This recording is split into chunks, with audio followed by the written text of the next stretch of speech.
બનાસકાંઠાની બેઠક પર હાલ જામી છે આરપારની ટક્કર। બનાસકાંઠા એવી ગણતરીની બેઠકમાં સામેલ છે જ્યાં કોંગ્રેસ અને ભાજપમાં જોરદાર સંગ્રામ થઈ રહ્યો છે। આમ તો છેલ્લા 2 ટર્મથી બનાસકાંઠામાં ભાજપનો ભગવો લહેરાય છે, પરંતુ કોંગ્રેસે બનાસકાંઠાથી પોતાના ધારાસભ્ય જ્ઞાનીબેન ઠાકોરને ઉમેદવાર બનાવીને બનાસકાંઠાના ચૂંટણી જંગને ખૂબ જ રોમાંચક બનાવી દીધો છે।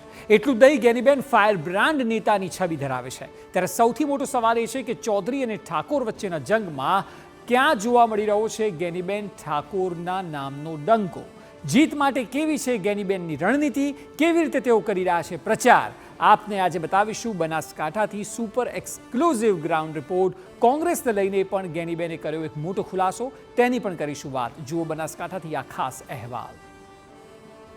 ગુજરાતમાં ચૂંટણીને હવે ગણતરીના દિવસો બાકી રહી ગયા છે, ત્યારે વોટોની રણભૂમિમાં તમામ રાજનીતિક પાર્ટીઓ એડી ચોટીનું જોર લગાવી રહી છે।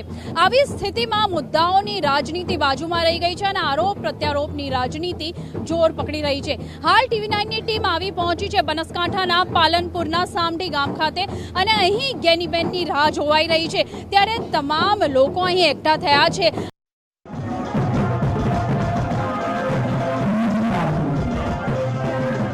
હાલ જ્ઞાનીબેન ઠાકોરને ખૂબ સારો પ્રતિસાદ મળી રહ્યો છે। લોકો વોટનો તો વાયદો કરી રહ્યા છે, સાથે સાથે નોટ પણ આપી રહ્યા છે।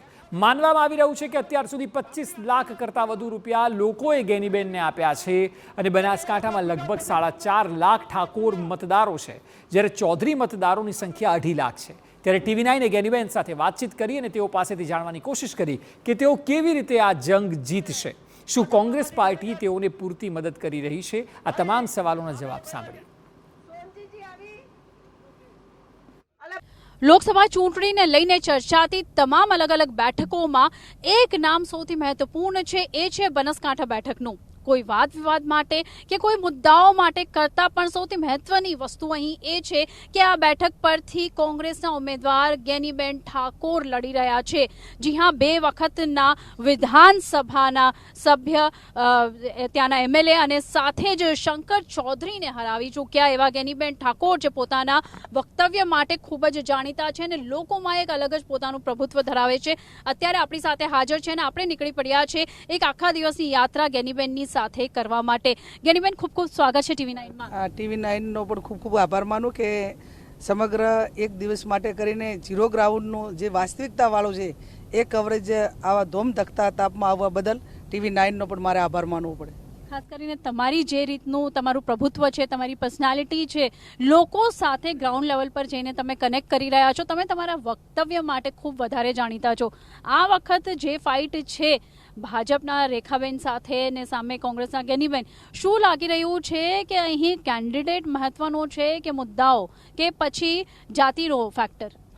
કોઈ પણ જાહેર જીવનના વ્યક્તિને જાહેર જીવનમાં આવતા પહેલાં એને એક લાઈન ક્લિયર કરી દેવી જોઈએ કે પોતે પારિવારિક જવાબદારી હોય અને બીજી અન્ય જે પ્રવૃત્તિઓ હોય એમાં બધાને તમે ન્યાય ના આપી શકો, પણ જાહેર જીવનમાં આવો તો તમારે પૂરો લોકોને ટાઈમ આપવો પડે અને ઝીરો ગ્રાઉન્ડ ઉપર લોકો આપણી પાસે શું અપેક્ષા રાખે છે એ અપેક્ષાઓને પૂરેપૂરી સમજવી પડે। મારા 28 વર્ષના જાહેર જીવનમાં હું બનાસકાંઠાના સમગ્ર જિલ્લાના ભૌગોલિક સ્થિતિ છે એનાથી વાકેફ છું, અલગ અલગ તાલુકાઓના અલગ વિસ્તારના પ્રશ્નો શું છે એનાથી પણ વાકેફ છું। અને વાત રહી કે જ્યારે કોઈ પણ જાહેર જીવનના વ્યક્તિ પાસે લોકો કમિટમેન્ટ માગતા હોય છે અને એના ઉપર ભરોસો તો શા માટે કે જેને આપણે એક લીડર તરીકે, આગેવાન તરીકે પસંદ કરવા જઈ રહ્યા છીએ એનો ભૂતકાળ કેવો છે, એનો વર્તમાન સમય લોકો સાથેનો કેવો છે અને ભવિષ્યમાં આપણે એને ચૂંટીને મૂકશું, આપણે આગેવાન બનાવીશું તો આપણે જે આશા અપેક્ષા છે એમાં પૂરા ઉતરવા માટેની એની પોતાની વ્યક્તિગત કેપેસિટી છે કે કેમ। ત્યારે આ તમામ જે લોકોની આશા અપેક્ષાઓ છે એમાં મારા 28 વર્ષના જાહેર જીવનમાં ક્યાંય કોઈ પણ બાબતનું ભ્રષ્ટાચાર કે કોઈ પણ પ્રકારમાં આજ સુધી મારું નામ આવ્યું નથી। બ્રાન્ડ ગણવામાં આવો છો કોંગ્રેસ પાર્ટી માટે અને તમે આટલા એક સારા વક્તા છો, આટલા સારા નેતા છો, એકદમ અગ્રેસિવ નેતા છો, તમને નથી લાગી રહ્યું કે પાર્ટી તરફથી જેટલો સપોર્ટ મળવો જોઈએ એટલો નથી મળી રહ્યો તમને? એ વાસ્તવિકતા છે એટલા માટે કે છેલ્લા 30 વર્ષથી પાર્ટી સત્તા ઉપર નથી, છતાં અમારા લીડરો વિશેષ ધ્યાન અમારા ઉપર આપે છે। એમને કોઈ મિટિંગનું કહીએ તો આજે તમે જોયું સિદ્ધાર્થભાઈ પટેલ ઉત્તર ગુજરાતના પ્રભારી બધા જ મારી સાથે છે. એટલે પાર્ટી તરફથી પૂરો પ્રેમ સ્નેહ ને લાગણી અમારી સાથે છે. પણ સામે અનેક સંસાધનો છે. અમારી પાસે માત્ર સિદ્ધાંતો છે અને સામે સંસાધનો છે. બનાસ બેંક હોય, બનાસ ડેરી હોય, સરકાર હોય, સંગઠન હોય, સહકાર હોય, તાનાશાહી હોય, એનો સામેના ઉમેદવારનો સમાજ આર્થિક સદ્ધર હોય. આ તમામ પ્રકારના જે પડકારો અમારી સામે છે, પણ એ તમામ સંસાધનો સામે માત્ર સિદ્ધાંત જ અમારા માટે કાફી છે. આમ જોવા જઈએ તો કોઈ સરખામણી નથી, પણ ઘણી એવી બેઠકો છે જ્યાં કોંગ્રેસને ઉમેદવાર જ નતા મળી રહ્યા. આ એક એવી બેઠક છે કે જ્યાં સ્ટ્રોંગ ફાઇટ દેખાઈ રહી છે કોંગ્રેસ અને ભાજપની વચ્ચે. શું લાગી રહ્યું છે કે પાર્ટીનું પૂરો અત્યારે જે ચિતાર છે બહુ નબળી પડી ગઈ છે કોંગ્રેસ, એવું લાગે છે? કારણ કે મોટા મોટા CJ ચાવડા કહીએ, અર્જુન મોઢવાડિયા કહીએ, બધા જ ભાજપમાં જોડાઈ ગયા છે આજે. ના, કોંગ્રેસ નબળી પડી એવું નથી. સમય ને સંજોગો જ્યારે સામદામ દંડ ભેદની રાજનીતિ અને એક લોકશાહીનું હનન થઈ રહ્યું હોય, આ સુરતની ઘટના જુઓ તો કોંગ્રેસ નબળી પડી રહી એમ ગણવું કે એમની આર્થિક જે સ્થિતિ છે અને દેશના લોકોને લૂંટીને ધન ભેગું કરેલું છે, એનાથી ખરીદ વેચાણ માટેનો જે એક એમનો આખો પ્લાન છે, એમની એક સ્ટ્રેટર્જી છે, એમાં ક્યાંક ને ક્યાંક લોકો ટકી શકતા નથી. એ વાસ્તવિકતા છે. પણ કોંગ્રેસ નબળી નથી પડી. એ ક્યાંક ને ક્યાંક એના સમય, જો કોંગ્રેસ સત્તા ઉપર હતી ત્યારે આ લોકો જેવું કરે છે તો આમનો જન્મ જ નથી હોત. પણ હંમેશા કોંગ્રેસ એ લોકશાહીને ડેમોક્રેસીને માને છે. ભાજપના નૌકાબેને તમારી વિરુદ્ધ સ્ટેટમેન્ટ આપ્યું છે કે 4 વખત એફિડેવિટ ચેન્જ કરી છે, તમે તમારી મિલકત છુપાવી રહ્યા છો. શું કહેશો? પણ તો મિલકત કોઈની પણ ઓનલાઈન હોય, એમને એટલી જ ખબર પડવી જોઈએ. એમને કદાચ એમના નોલેજમાં નહીં હોય કે એમની જ સરકારે વારંવાર જંત્રીઓના જે ભાવ છે એ ચેન્જ કર્યા અને રાજ્યના ખેડૂતોને તમામને જંત્રીનો ભાવ વધારો કરી અને શોષણનું કામ એમને કર્યું છે. જંત્રીનો ભાવ વધે એટલે કોઈની મિલકત ભલે 25 વર્ષ જૂની હોય કે 40 વર્ષ હોય, પણ એનું વેલ્યુશન તો વર્તમાન માર્કેટ પ્રમાણે હોય. અને વર્તમાન માર્કેટ પ્રમાણે હોય તો એમને ખબર ના હોય કે જમીન એની જ છે, મિલકત એની જ છે, પણ એનું વેલ્યુશન એ વર્તમાન માર્કેટ પ્રમાણે એનું આંકવામાં આવેલું છે. અને એના કોઈ સ્ટેટમેન્ટ હાથે મારે કાંઈ લેવા દેવા નહીં. એ કાંઈ છે જ નહીં. તો પછી એના માટે હું સ્ટેટમેન્ટ આપું એને ખૂબ એનું ડ્રાફ્ટિંગ કરીને આપવામાં આવે છે. અને એટલા માટે ડ્રાફ્ટિંગ કરીને આપવામાં આવે છે કે અલગ અલગ સમાજના આગેવાનો અલગ અલગ રીતે સ્ટેટમેન્ટ આપે તો ક્યાંક ને ક્યાંક મારો સમાજ હોય કે અમારા ટેકેદારો હોય એમનામાં ક્યાંક ઘર્ષણ વધારવા માટેની કે ઘર્ષણ કરાવવા માટેના એમના પ્રયત્નો છે. પણ અમે ગાંધી વિચારધારાવાળા છો, એવા એમના કે જવાબોનો આપવો. અને હું માનું ત્યાં સુધી મહિલા તરીકે જ્યારે કોઈ એ જ આજ હું ઠાકોર છું અને મારી સમાજની કોઈ દીકરીઓ પર અત્યાચારો થતા હોય મારી સરકારમાં, તો એટલે મારે ચૂપ ના રહેવાય, રાજધર્મ નિભાવવો જોઈએ. એમ જ્યારે પ્રજાપતિ સમાજની દીકરીઓ પર અત્યાચારો ગુજરાતા હતા એમની જ સરકારમાં એમના જ પાર્ટીના માણસો, ત્યારે 5 ડગલા આગળ આવીને એને ન્યાય અપાવવાનું કામ કર્યું હોત ને તો એના સ્ટેટમેન્ટને કદાચ ત્યારે અમે એમ માનોત કે બરોબર છે અને અથવા તો એને રાજધર્મ નિભાવ્યો છે ને એવું અમે માનત. પણ અહીંયા તો કાંઈ પીપુડી વાગતી નથી. આ તો માત્ર ડ્રાફ્ટિંગ કરીને વાલા લાગવા માટે ચૂંટણીમાં જાહેર સભામાં સ્ટેટમેન્ટ આપી દીધા.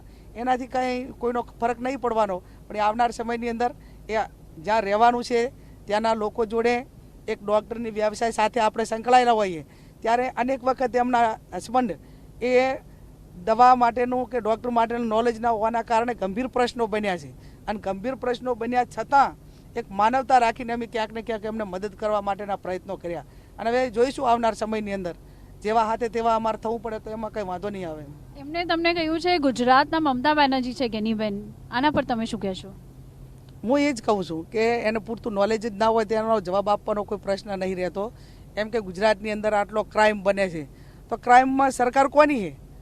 કેન્દ્રમાં સરકાર કોની છે? DSPઓ કોના છે? વહીવટીતંત્ર કોનું છે? અને ક્રાઇમ કરવા વાળા કોણ છે? તમે તાર કોંગ્રેસ વાળે કોઈ ક્રાઇમ કર્યો હોય કોઈ બેન દીકરી સામે કોઈ પ્રકારની બધી પૈકીનું હોય તો અમે ક્યારે એનું ઉપરાણું લીધું? એને જાહેરમાં ફાંસીએ ચડાવી દો. પણ તમારા બુટલેગરો, તમારા ક્રાઇમ ધરાવતા લોકો, જ્યાં શૈક્ષણિક સંસ્થાઓ છે ત્યાં દીકરીઓના યૌન શોષણ થાય, જ્યાં ધંધા કોઈ પણ પ્રકારનું કોઈ GIDC ના હોય, કોઈ પણ ધાર્મિક સ્થળ ના હોય, અહીંયા તમારા હોદ્દેદારોની હોટલો યૌન શોષણની ચાલે છે એ બંધ કરાવો.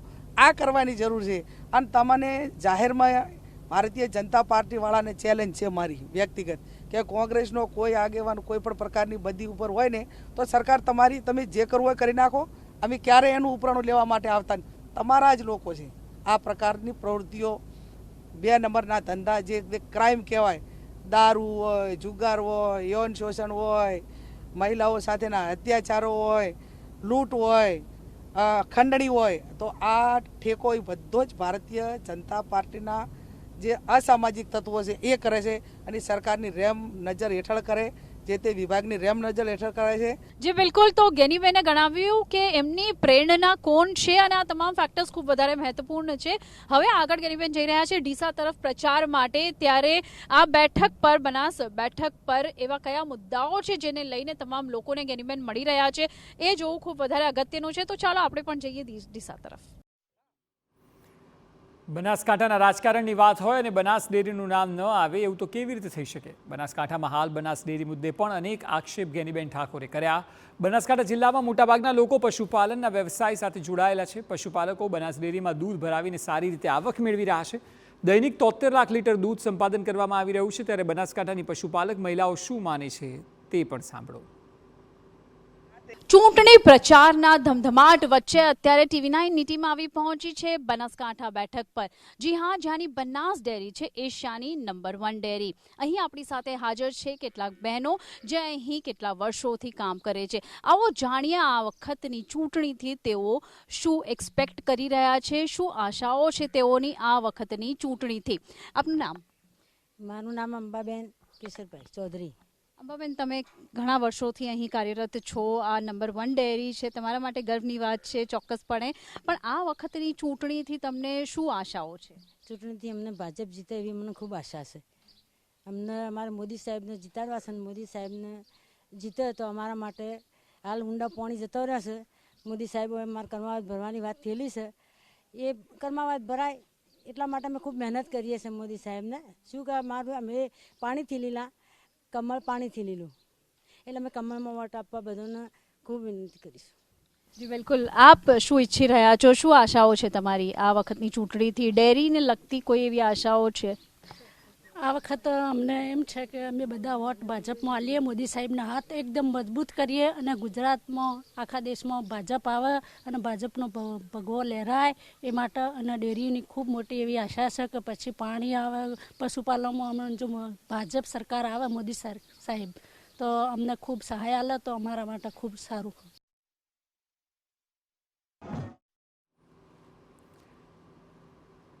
તો ગેનીબેન બનાસકાંઠાના ગામે ગામ ફરી રહ્યા છે. તેઓને ખૂબ સારો પ્રતિસાદ મળી રહ્યો છે, લોકો આવકારી રહ્યા છે અને ગેનીબેન માની રહ્યા છે કે હકારાત્મક વાતાવરણ વચ્ચે તેઓ ચૂંટણી લડી રહ્યા છે. અને આ અંગે તેઓએ TV9 સાથે વાત કરી.